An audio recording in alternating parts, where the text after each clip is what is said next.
Oi, pessoal, bom dia para todo mundo. Eu quero cumprimentar a mesa toda que está aqui hoje, na pessoa do Francis, cumprimentar cada um de vocês, dizer, enfim, da alegria da gente poder estar aqui. Eu cheguei um pouquinho mais tarde, porque eu planejava chegar mais cedo, mas a gente teve uma visita importante de última hora, agora num dos nossos equipamentos, do governador do Rio Grande do Sul, que estava aqui em São Paulo e, enfim, gostaria de fazer uma visita, enfim, um dos equipamentos. E aí acabou que entrou essa agenda de última hora e aí a gente veio para cá. Mas eu queria pedir também, se fosse possível, para que dois técnicos da SMADS pudessem estar comigo aqui. Como a gente vai fazer um diálogo, eu sei que a Regina, minha coordenadora de GESUAS, e o Robson, que também trabalha diretamente no gabinete, se eles pudessem compor a mesa com a gente, para ajudar nas questões, para ajudar a gente nas questões mais detalhadas, técnicas, e que vocês julguem necessários. Gente, assim que o Francis me convidou e falou, enfim, do encontro, de como se daria e tal, as pautas, eu me coloquei imediatamente à disposição para que a gente pudesse estar fazendo esse diálogo, né? Eu acredito muito no diálogo, né? E digo isso sem precisar fazer discurso, porque a gente vai ficando mais velho, vai ficando com a barba branca, a história da gente vai chegando nos lugares antes da gente, vai chegando primeiro que a gente. Eu tenho 2 décadas de vida pública, em que uma das características sempre de todos os mandatos tive, de todos os espaços onde atuei, sempre foram transparência, diálogo, enfim, e essa proximidade com as pessoas. Não é à toa que o que a gente vem fazendo nesses 2 anos na Secretaria de Assistência Social também deixa isso muito claro. A gente tem desenvolvido assembleias periódicas, encontros periódicos, desde a população em situação de rua, que são aquelas pessoas que são acolhidas pelos nossos serviços, passando pelos gerentes, passando pelos nossos trabalhadores e trabalhadoras dos diversos níveis, e também com o governo e com outras organizações. Eu me lembro de quando a gente começou, por exemplo, a conversar, a fazer plenárias, em encontros como esse, com os nossos gerentes, as pessoas falavam, puxa, há muitos anos que nós não tínhamos a possibilidade de ficar lá, de conversar, de expressar os nossos sentimentos, e de a gente poder construir coisas em conjunto. A mesma reação foi também com aqueles que representam os movimentos da população em situação de rua, que nesse momento, vocês sabem, são prioridade nas ações todas que a gente vem realizando, porque é uma prioridade que vai se impondo. A necessária ampliação dos serviços.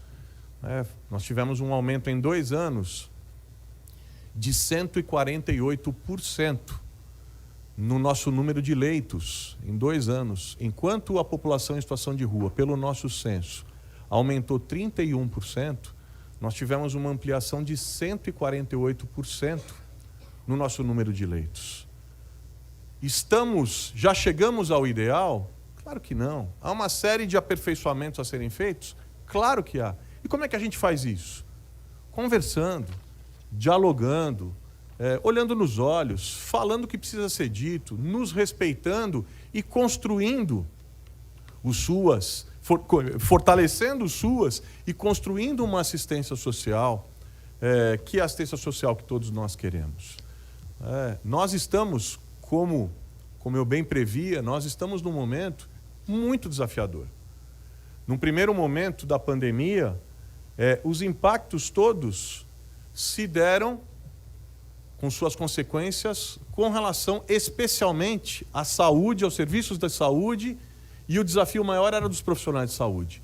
Claro que os profissionais da nossa rede também estavam na linha de frente, mas o maior impacto, as maiores consequências do período de pandemia e agora de pós-pandemia se dão exatamente na nossa rede. E quando eu falo na nossa rede, se dão entre os usuários da nossa rede, os trabalhadores e trabalhadoras da nossa rede, as OSCs da nossa rede e a nossa própria pasta, que vocês sabem, tem recursos limitados, previamente estabelecidos, inclusive por essa casa, mas demandas infinitas. Assim como vocês sabem que governar é escolher prioridades. E nesse momento, eu, por exemplo, gostaria de estar investindo muito mais, tendo a capacidade de um investimento muito mais amplo e muito maior na básica, na atenção básica, na rede de assistência básica. Era o que eu desejava, inclusive quando entrei. Mas o fato é que vão se impondo prioridades para muito além daquilo tudo que a gente até mesmo tem planejado. Vocês vejam, a gente ampliou, na série histórica, nunca houve uma ampliação tão importante no número de leitos para a população em situação de rua na cidade em 2 anos, como está acontecendo agora. Nós nunca tivemos o leque de tipologias de acolhimento e de atendimento à população em situação de rua como nós temos agora. É o mais amplo leque. Eu recebia agora, como eu estava dizendo, o governador do Rio Grande do Sul, o governador Eduardo Leite, e a gente estava conversando um pouco sobre políticas públicas para a população em situação de rua, modelos e tal, tipologias. Ele foi secretário de Assistência Social do município dele de origem, que é Pelotas, hoje governador. E ele estava me dizendo, eu fui falando, o leque de tipologias em São Paulo, desde os nossos centros de acolhida tradicionais até um novo modelo, um modelo inédito, que é o modelo das nossas vilas, passando por repúblicas, por CAEFs, enfim, por uma série de tipologias. Nenhuma outra cidade brasileira, e eu ouso dizer, pouquíssimas cidades no mundo podem ter um comparativo em termos de tipologias, com a variedade de tipologias que nós temos hoje em São Paulo. Agora, claro, nós ampliamos a rede, ampliamos o número de leitos, ampliamos o número de tipologias, e o que acontece? Os ampliamos em virtude da demanda que vem crescendo de forma pronunciada na cidade de São Paulo. Por exemplo, vou dar um exemplo para vocês de como essa equação é complexa quando a gente fala do atendimento à população em situação de rua. Não sei quantos de vocês sabem, mas os dados oficiais do nosso COVES, o Observatório de Vigilância Socioassistencial, daquela que é hoje, para mim, a maior rede socioassistencial municipal do planeta, eu não conheço, eu falava da América Latina, mas eu não conheço no mundo hoje nenhuma outra rede maior do que a nossa. Mas olha o desafio. Eu não sei quantos de vocês sabem, por exemplo, mas a apuração com dados, qualificada, por servidores independentes, autônomos, no nosso COVES, aponta o quê?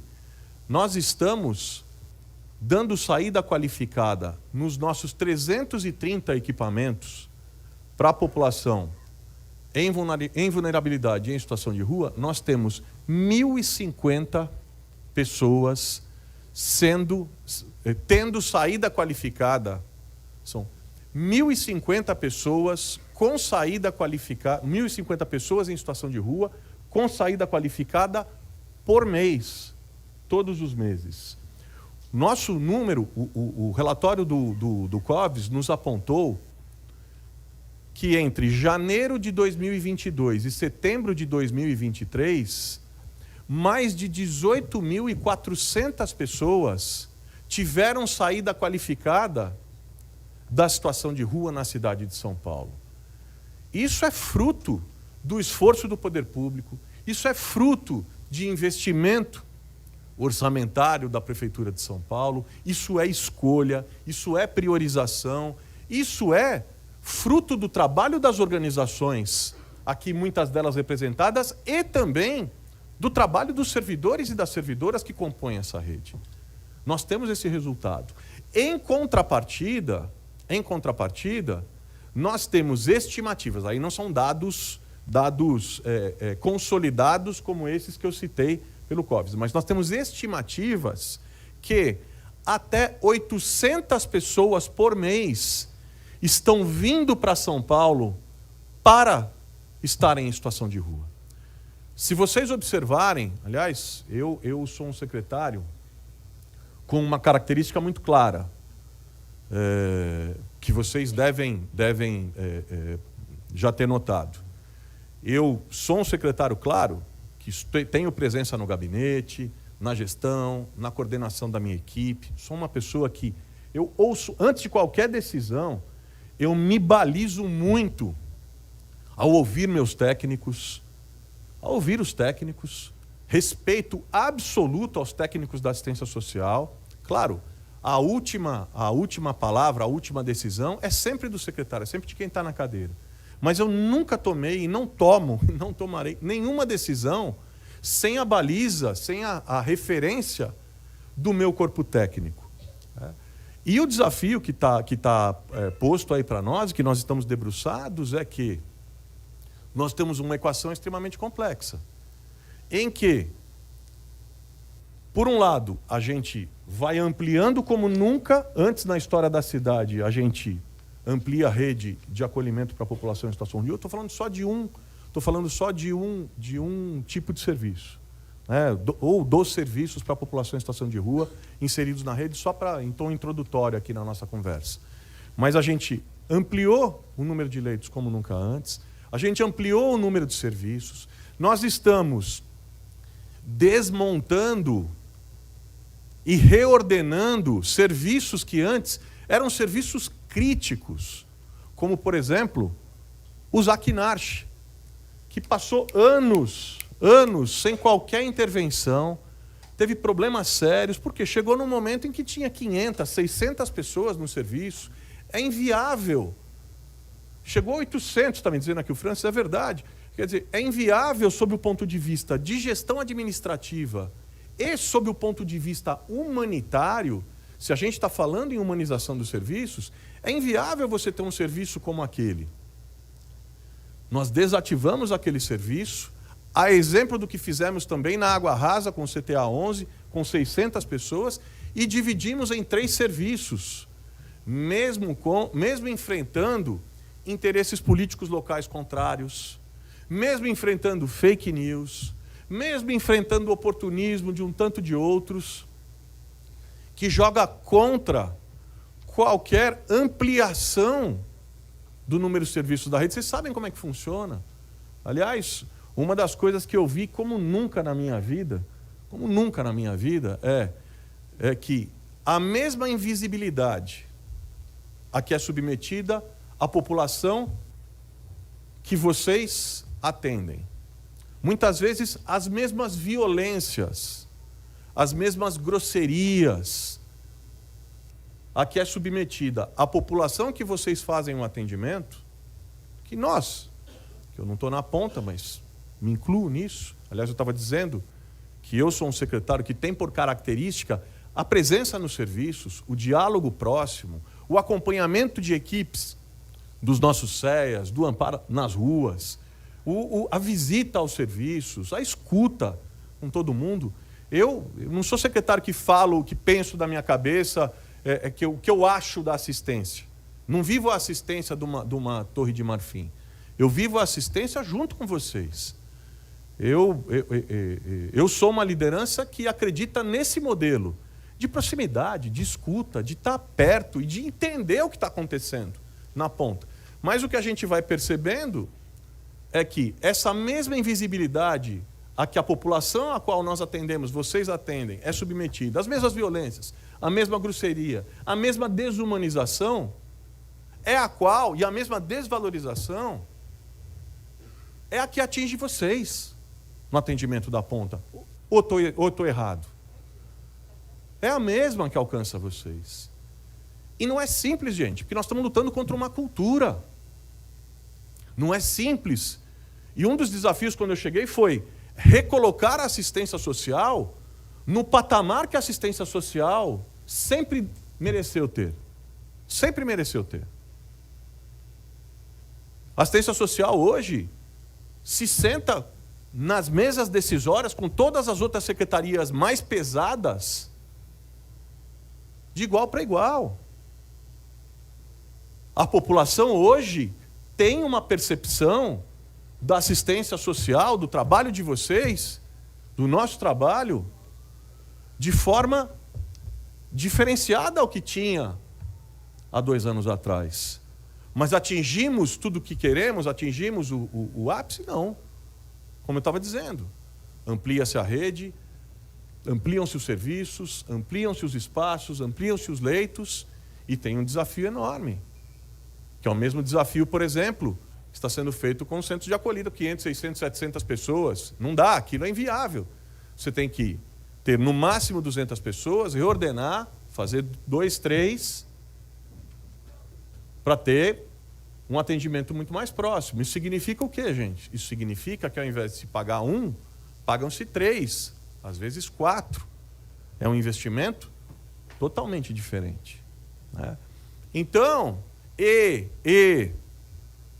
comparando-se ao que está acontecendo nos municípios da Grande São Paulo, da região metropolitana e do interior do estado, gente, população de rua, população em situação de rua, é hoje um desafio só para a cidade de São Paulo? É hoje uma responsabilidade só da cidade de São Paulo? O prefeito Ricardo Nunes foi convidado agora, se inseriu num grupo de prefeitos, um grupo de 15 prefeitos do mundo, que tem apresentado políticas de vanguarda com relação às políticas, com relação à temática da população em situação de rua. E é impressionante. Lá tem prefeitos, como por exemplo, de Londres, de Manchester, na Inglaterra, de Houston, da Índia, do Chile, da América Latina, enfim, um grupo de prefeitos de vários continentes. E é impressionante, gente, vocês estão aqui na mesa, é impressionante que os desafios são exatamente os mesmos.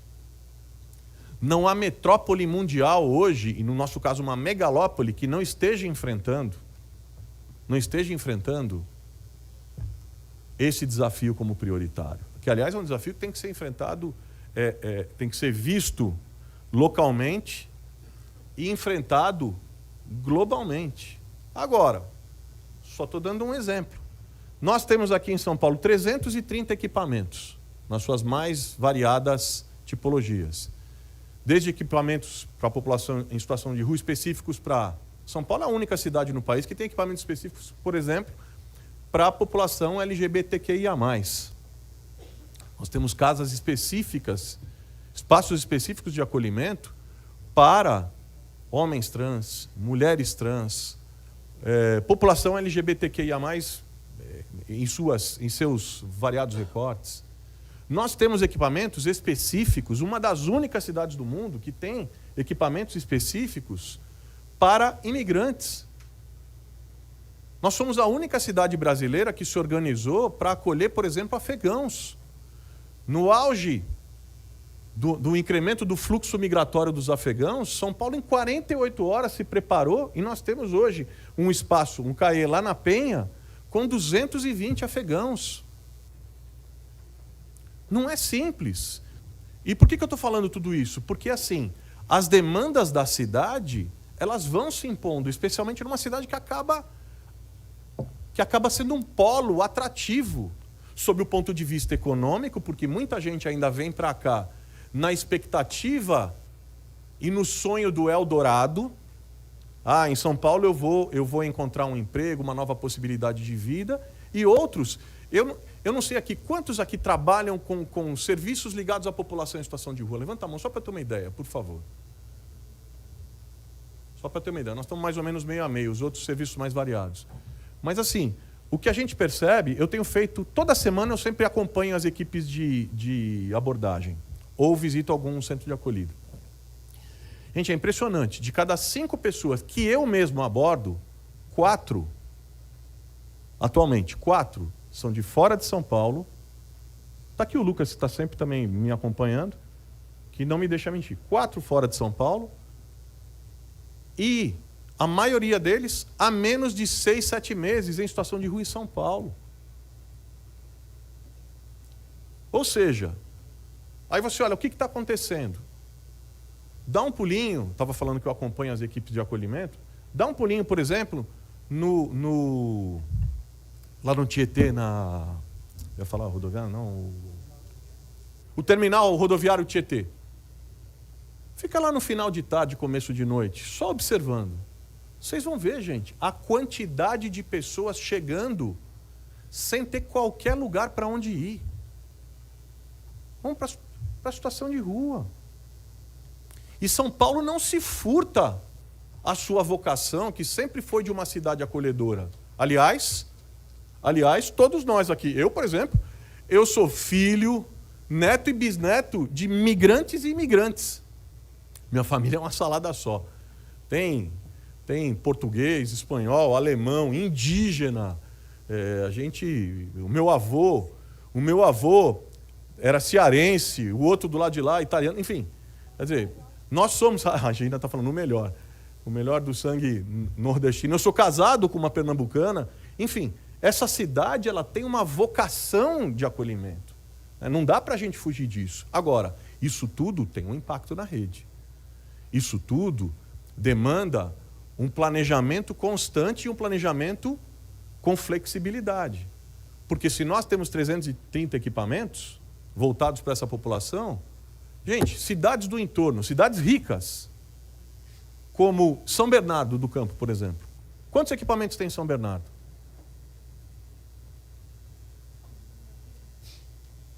Não tem 5. Quantos equipamentos tem na segunda cidade do estado, Guarulhos? Não tem meia dúzia. Agora, vocês acham que população em situação de rua tem só na capital? Estou dando 2 exemplos. Quantos tem em Santos? Quantos tem em Campinas? Quantos tem, enfim, Sorocaba?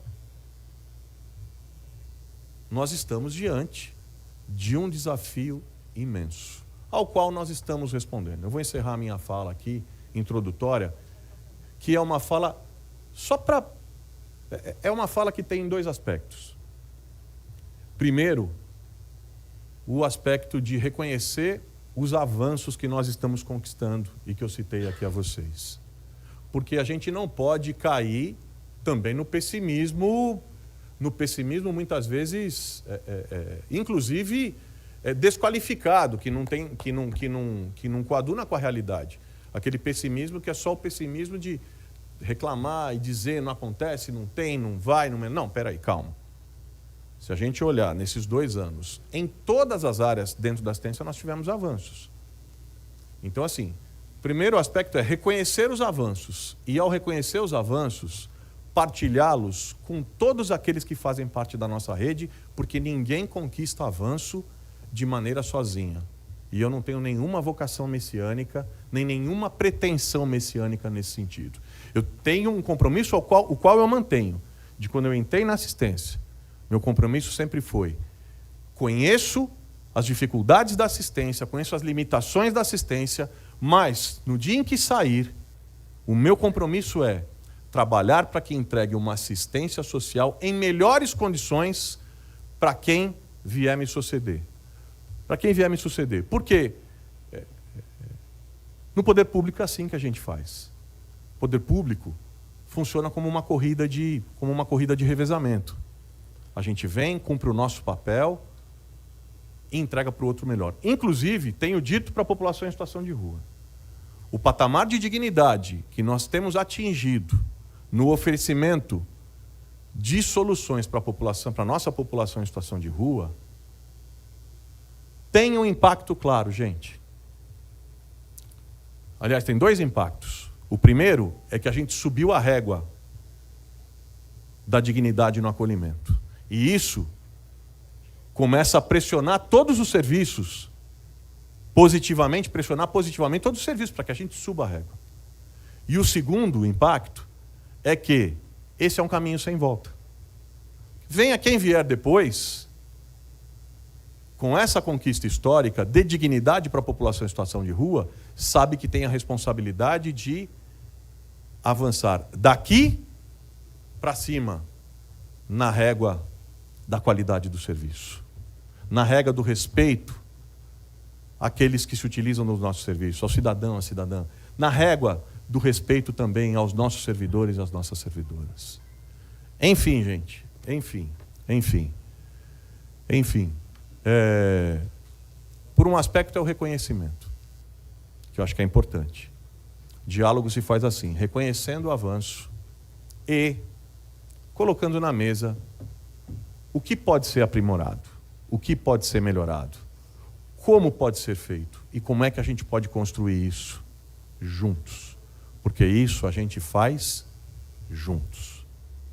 Tá? Então, enfim, em suma, aqui a nível introdutório, era isso que eu queria falar com vocês, deixando aqui na minha fala, acho que a Regina pode falar um pouquinho também, mas deixando na minha fala um abraço especial aos corintianos e corintianas que, como eu hoje, estão um pouco mais aliviados depois de ontem. Ser corintiano é uma grande aventura, gente. Ontem eu jurava que o Corinthians ia tomar um pau do Grêmio, pois não é que o Grêmio lutando para ser campeão, disputando a ponta do campeonato e a gente lá brigando para não cair, não é que a gente mete um golzinho lá na casa deles e ganha e chega na 11ª posição, nos livrando pelo menos do rebaixamento.